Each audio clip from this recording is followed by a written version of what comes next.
Hey traders, Raghee here. Welcome to Charts and Coffee. Happy Wednesday, everybody. All right, so let's get to it. We've got a lot of very interesting things going on in this market right now. After the Monday sell-off and pullback, after the turnaround Tuesday, I just want to point something out. The market may not exactly repeat itself, but it sure does rhyme.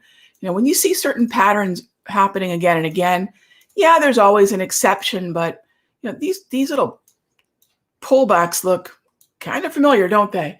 And please remember, this is all happening within the context of an overall uptrend. So if we are going to see some significant fatigue in the market, just presume that it's not going to be some sort of V-top, right? But rather it's going to be a distribution chop that should accompany market structure that looks more like this, right? We're looking for something like this before the market starts to head down in a more, not significant, because we've had some significant moves to the downside, but assume that's what we have to see before we get more of a prolonged move to the downside. So that's what we've got going into the middle of the week.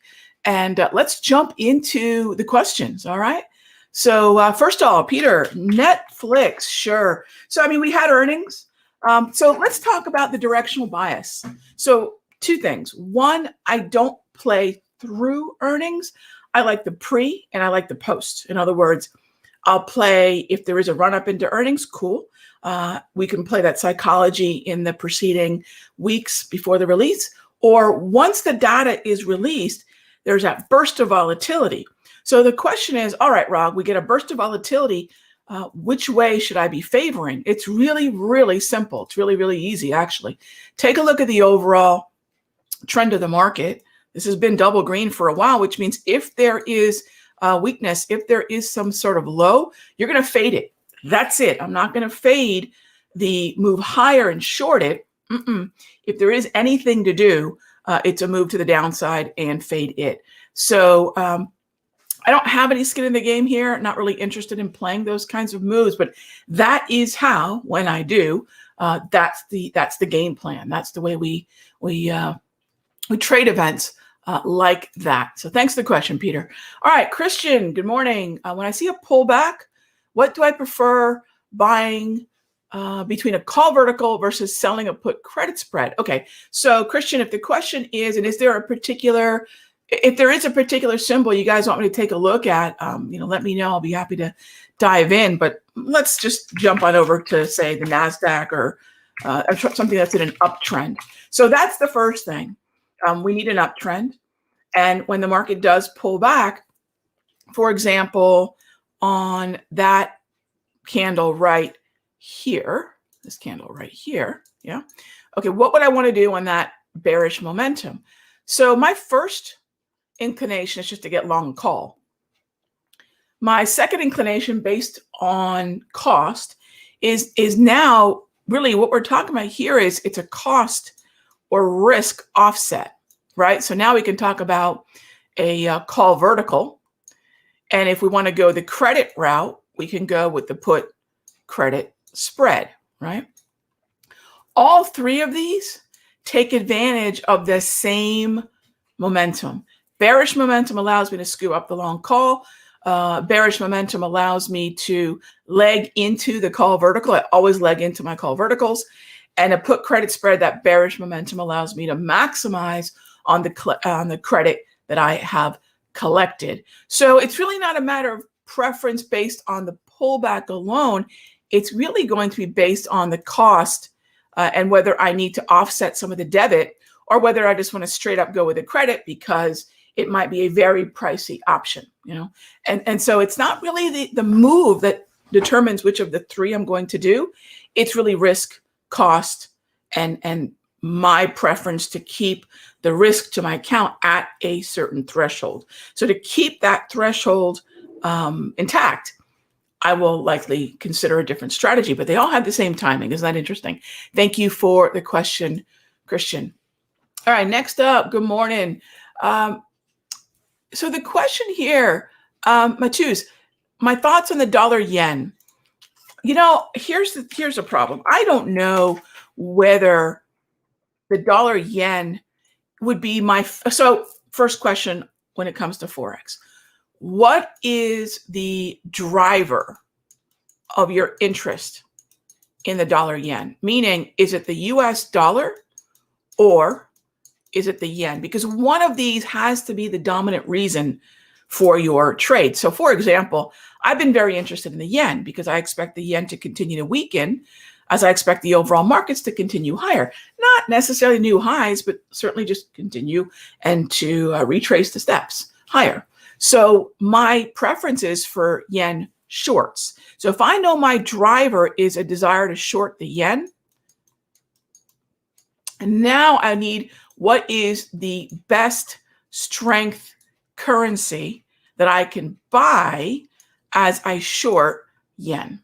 And so that's my thoughts on the dollar yen. It really, before the question of whether I like the dollar yen or not, the question that comes first is, why the symbol? If you everybody out there, not just you, my friend, everybody out there, if we take a moment to go, well, why are we trading this symbol? How did this symbol rise to the top of the conversation? So for you, it's a wedge on the daily chart and a squeeze. For me, well, I would say this. If you're looking for a long, and I agree, I'm with you directionally. Yeah, long for sure. As far as the trade goes, I actually need more consecutive blue grab candles to show that we're stuck in a range before I'm going to play a breakout of it. So I think we're on the right track. I'm just a little bit more selective about when I will put on a momentum trade. I need a very specific set of candles, compressed blue, before I'll presume there's going to be a momentum break. So thank you for the question. Next up is ES. Sure. With ES having an inside day, is now the time to get long. My friend, look, here's where I'll tell you, rather than me telling you what to do, let me tell you what I did do. And so, no, I don't want to get long with today's candle. And I quite frankly did not want to get long with the bullishness of yesterday's candle. I want the bearishness. I want to take advantage of the weakness. And so that means this particular candle, that means Monday's candle is the opportunity, not Tuesdays and Wednesdays. It is an inside day, and the inside day pattern, well, actually, no. I mean, if you really take a look at it, I don't believe it actually was an inside day, but I get what you mean about the candle body, right? So we can sort of ignore the wick for a moment and say, yeah, it's kind of a loose definition of what I would call an inside day. But I get what you're meaning. Is this now the harbinger to higher highs? Look, I haven't backed off the fact that this market is bullish. So pullbacks, while welcome, are not shorting opportunities for me. They're buying opportunities. So Monday, what I did is I went more at the sector level. And what we did in Sector Secrets was we played relative outperforming sectors and bought those on Monday. One related to the NAS, XLC, and the other related to the S&P, XLV. So no, there's nothing for me to do here other than, quite frankly, enjoy the elevator ride higher. So thanks for the question.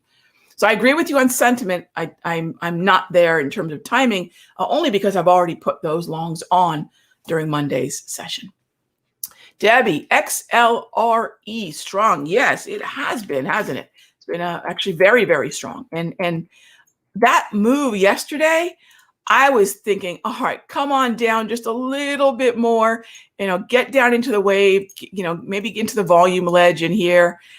Just did not get low enough to fire off the trigger that I have on my TradingView platform. And so what we do in the room to keep from having to basically stare at the charts all day long and miss opportunities, because if we're not looking at the chart at the right time, we could miss the opportunity. So what we do is we assign our charting platform sort of the duty of letting me know when about a dozen or so symbols that I've got on my radar at any given time are getting close to the level from which we would like to start buying calls or the underlying stock or the underlying ETF or futures or what have you.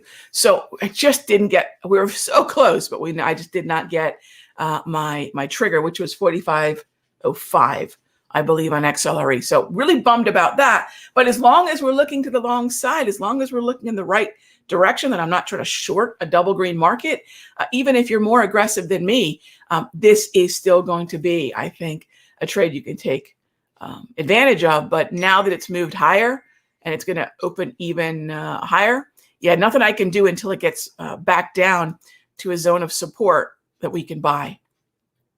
So as far as, say, Simon Property Group, no on Simon Property Group. Yeah, no on Simon. I need something to look like XLRE. I need something to track like that particular symbol. So let me see here. Let me pull up XLRE on the multi-chart. And okay, so what would look like XLRE? Almost, gosh, not Simon, not digital, pretty much anything but Simon and digital. Do you see what I mean? I want symbols of the heavily weighted stocks within XLRE to look like XLRE, not in case of Simon and digital, they're not moving like the broader tide, if you will. I want boats that are moving with the tide. So I hope that makes sense. I love that you're looking at XLRE though. Excellent, excellent. All right, next up is Brian. Do I have a trade alert service? So Brian, what we have is what's called a mastery. And much like the name suggests, it's not just alerts, although of course that's part of it. I always told myself if I ever went to just a straight alert service where all I'm doing is just spitting out alerts and not teaching people how to fish, I'm all for helping find the lures and put the lures on the hook and even show you how to cast. But I always swore to myself, if I ever go to the point where I'm just going to be, spitting out alerts, that I would just manage money because I've had so many offers to do it. And I thought, you know what, I'll just go into money management.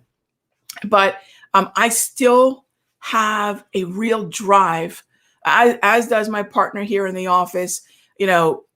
We still have a real drive to empower people how to trade. I mean, trading has been very good to me for 3 decades. And I love talking with traders. It's a kind of, I got my books, but it's kind of isolating to be a trader. So I like the interaction.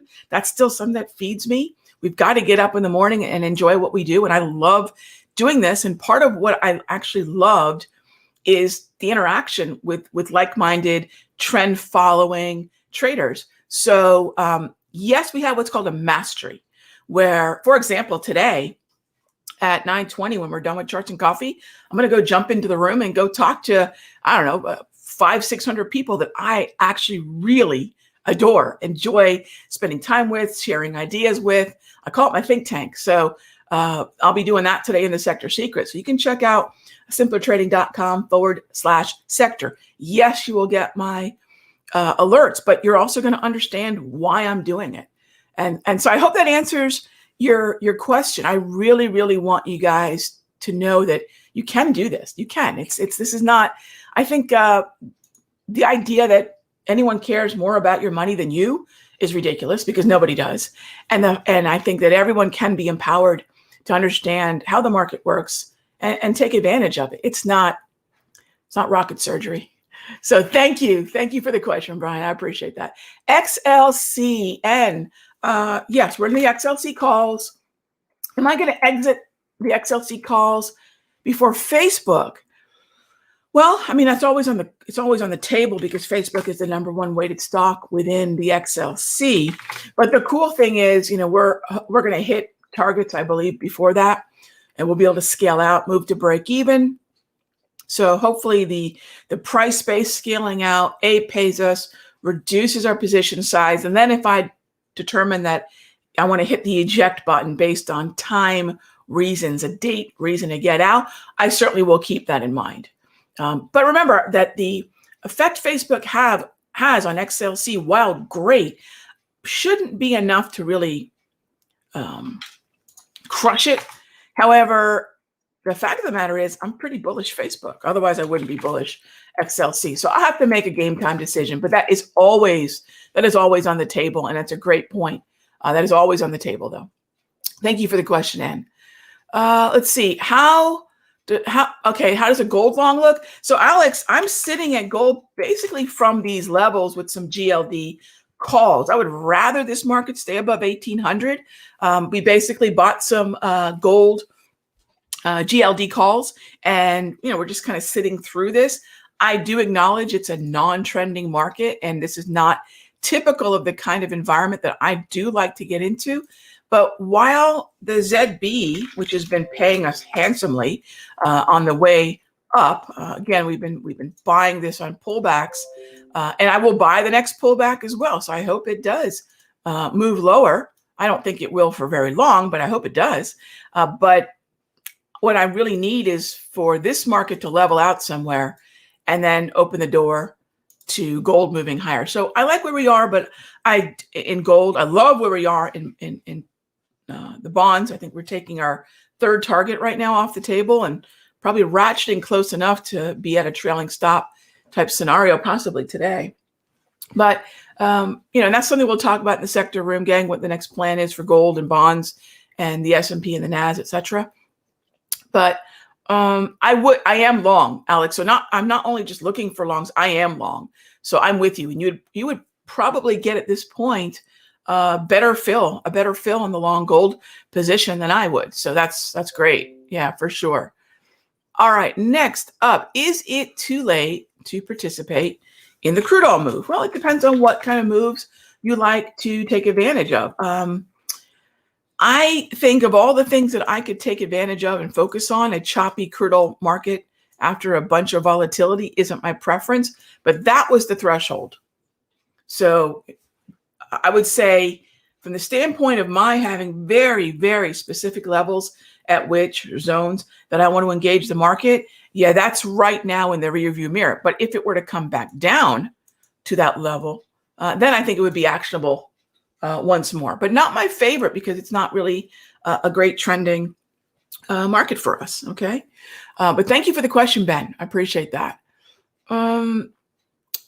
Let's see. By the way, I saw the questions about my mastery. The link is right on the screen, gang. simpletrading.com/sector. All right. Next up is, what do I think of Fubo? Sideways market, non-trending, trend that preceded was up. I'd be by and large bullish. But again, of everything that I could focus on in this market, let non-trending setups be, for example, we took XLC and XLV, both trending markets, and then I took one non-trending in GLD, although it's a real yield play related to bonds. Priority was a trend. So if you are interested in a non-trending market, please exhaust ideas and trends before you start to deploy capital in non-trending markets. That's my feeling about trend versus non-trend. And again, I'll say that most of why 2020 for so many traders and investors was so spectacular is because it was a double green trending market across, the board. And so seek out that behavior. It's going to be the more probabilistic environment for your trades, regardless of what you like to do. Unless you like to pick tops, which I never think is picking tops is just not something that trend traders do, right? It's just the antithesis of it. But find those corners of the markets that are double green, and you're just going to be in a higher probability environment for wins. And isn't that why we play the game, right? Okay, so thank you as always for joining me for Charts and Coffee. I've got to head on over to the Sector Secrets room. You guys can join me. Check out what we're doing over in our think tank. We've got a very active room. I'm in it, in the chat, monitoring, 5 days a week pretty much. And we're on the mic every Wednesday from 9:20 to about 11-ish to take some Q&A and so forth. So thanks as always for your time, and I'll see you guys in the next Charts and Coffee. Be good to each other.